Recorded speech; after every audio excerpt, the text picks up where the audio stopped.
Okay, so our first speaker is actually a member of the co-investigators of this research network, who's also at UCL, and we're very pleased that Roz Shafran is coming to talk to us today. Now, Roz is a professor in the UCL Institute of Child Health, and she also has a clinical role there as a clinical psychologist. And her main area of work is translating research findings into clinical practice. And she's very interested in loneliness, particularly in relation to young people. And she's going to talk about psychological interventions for loneliness. So this is a good overview. And she's going to talk for 10 minutes with 5 minutes questions. And Roz, I'll give you a minute's warning before the end. So off you go.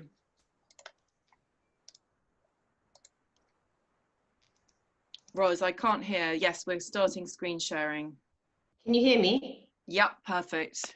Excellent. Thank you very much for inviting me, and hello everybody, and thank you for the introduction. So I'm just going to talk a little bit about psychological interventions for loneliness and thinking about some of the relevant factors. Obviously, we've got 10 minutes, so it's not very long.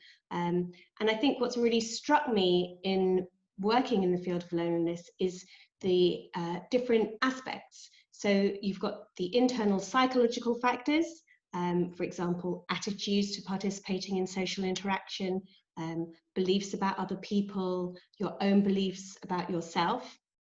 But we also have these external factors that contribute to loneliness: living far away from family and friends, bereavement, life events.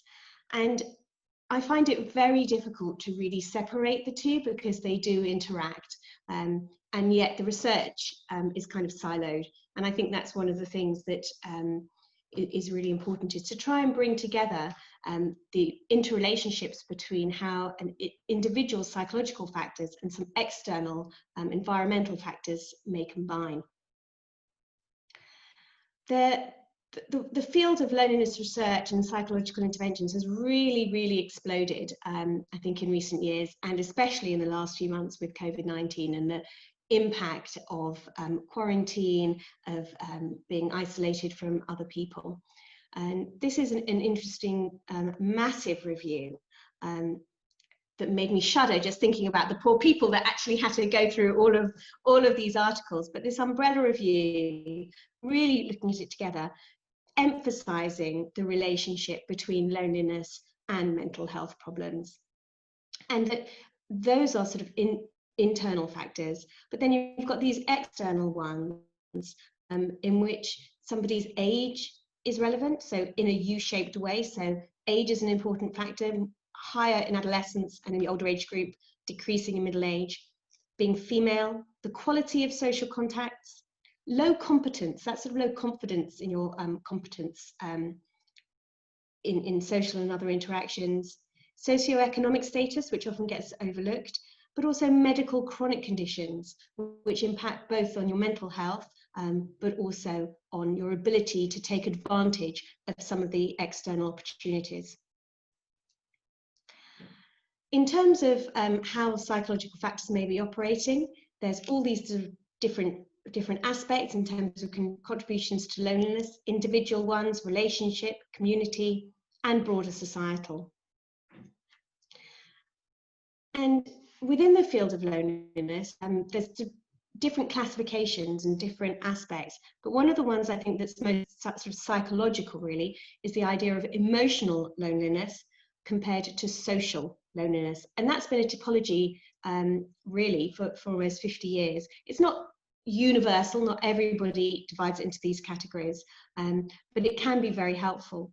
And the study on the right is a study that really just describes about the difference between social and emotional, and that actually the key in terms of mental health is this social and emotional aspects. So when you've got both, then that's sort of characterized the highest level of psychological distress.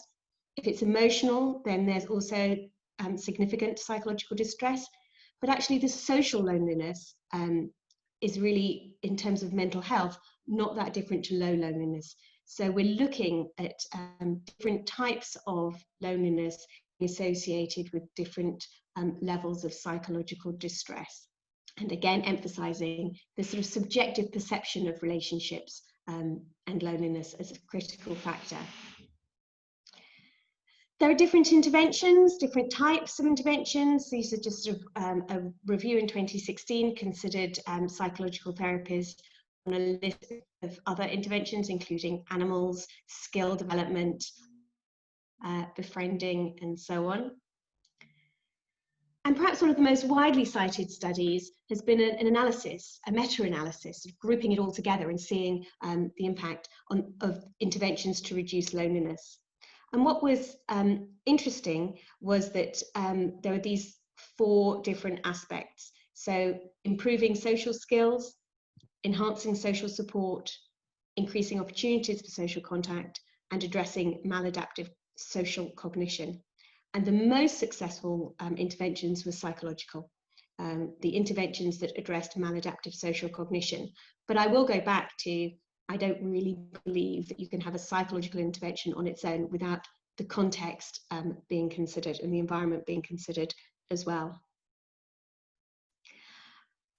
Hot off the press, so that's why there are the stars here, a review to look at alleviating loneliness in young people, because I think we know from mental health research about the number, the very high proportion, 75% of mental health problems starting before the age of 18. So trying to look at loneliness in younger people is clearly critical to prevent the development of mental health problems. And the conclusion really from this study was that intervention programs targeted at children and young people are successful.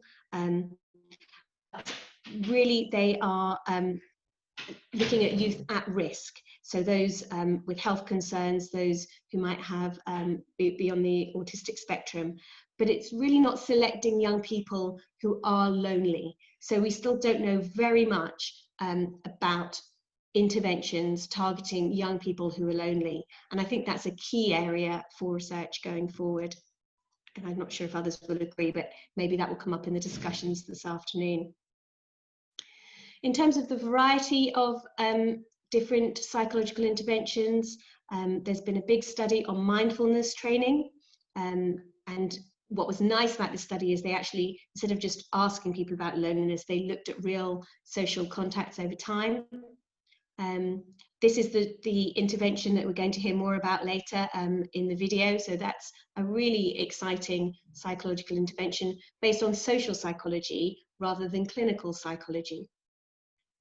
And thinking about how we can help young people who do have more severe mental health problems, but reaching the hard to reach in terms of digital interventions. 1 minute, Roz.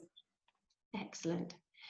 In terms of psychological interventions, more broadly, meta-analyses support cognitive behavior therapy, whether or not that's delivered on the internet, digitally, but again, not really focused on loneliness per se. We've done some studies, which were just presented here, looking at internet CBT, and it looks as though it can be effective. But again, this is adults, and it's also not integrated fully at all with external interventions. So it could be a long way to go, but the follow-up is encouraging in terms of maintaining reductions in loneliness over time.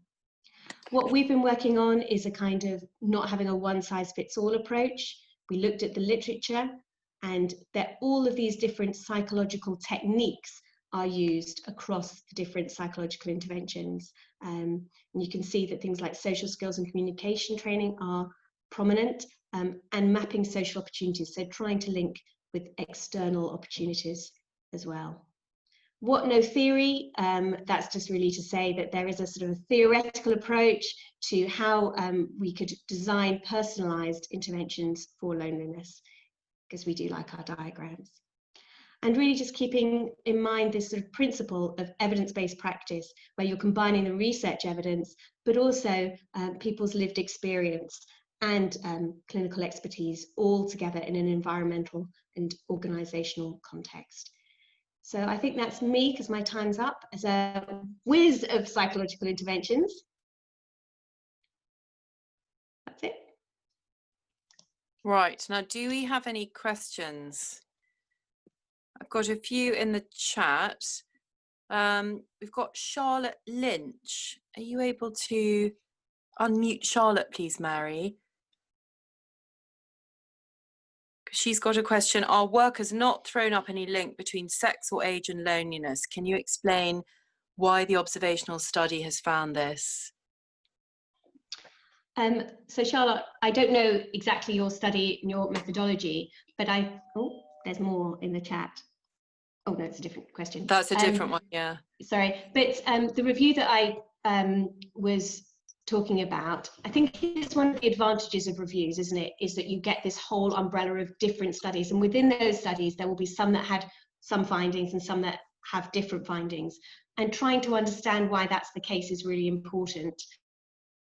Then there is a big issue in psychological and other research about replicability and reproducibility and making sure that findings are robust. And I think in some ways that's sort of the advantage of a review, is that they take this overview of all of the different studies and in an ideal world try and understand the discrepancies, but it could be for lots of different reasons, methodology, sample culture, all sorts of different reasons.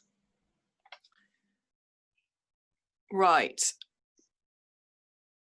I'm just checking to see, because in amongst people telling us about what they're working on, I'm just trying to identify the questions. We've got a question here about, will the slides be available afterwards? And I think the answer is yes. Is that right, Ellie?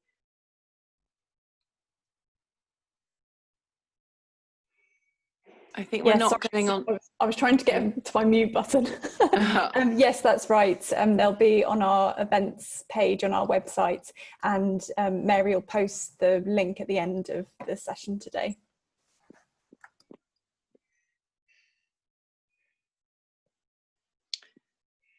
Roz, can I ask you a question? I was quite interested in that review. It mentioned pet ownership as one of the interventions in relation to older adults.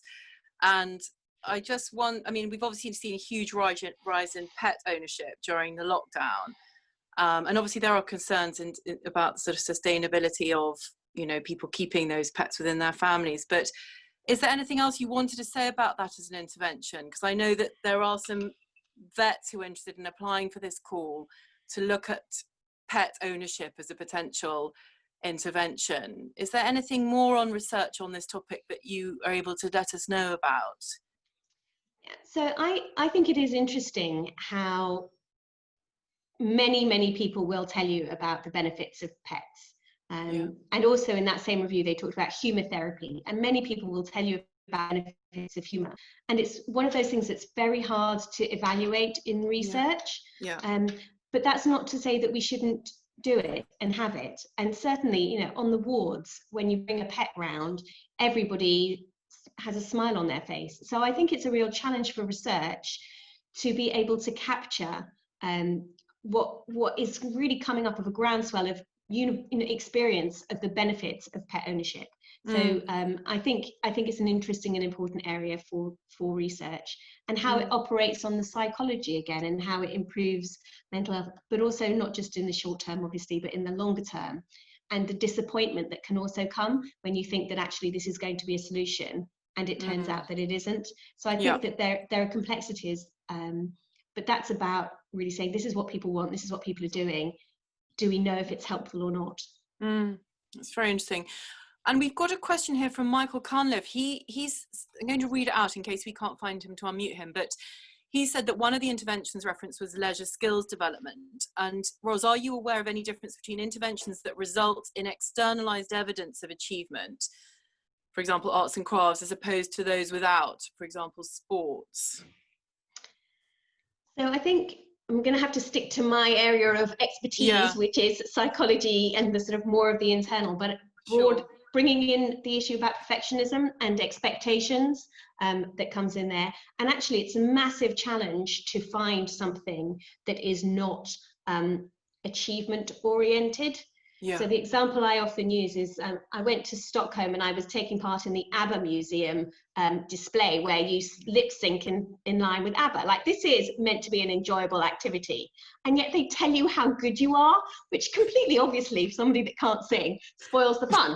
So I honestly think that even in sports and in all areas, pottery, etc., it's very difficult to find an activity that is purely for pleasure and has absolutely no achievement component to it. Even, you know, in social relationships, how good am I at making friends? How often, and especially with the internet and the likes, which makes it even more objective. So I think it's a really interesting question, Michael, about achievement and how that links in. Interesting. We've got time, I think, for one more question, and this is from Chris Manning, who says, I'm interested in the evidence for safe, sound and supportive spaces, meeting, making, amending things and each other together. So is there anything from any of those reviews that gives us a little bit of an insight into that? So I think one of the things about the reviews is the sort of enthusiasm for lots of different interventions. So safe, sound, supportive spaces. So lots of different initiatives. They often tend to be local and trying to evaluate those properly, but also they're not in isolation. So if there are safe, sound, supportive spaces, the challenge for the psychologist is making sure that somebody that is socially anxious or depressed can take advantage of those and can work with the counsellors and the clinicians can work with the people who are putting on and making these opportunities available, so that we can bring the two together. I think that's the real challenge. It's one without the other. You can have the best spaces in the world, but if somebody isn't going to pick up the phone or book it or know about it because they don't feel that they're worthy of it, then its impact is going to be more limited. Yeah. Thank you very much, Roz. That was a fascinating presentation.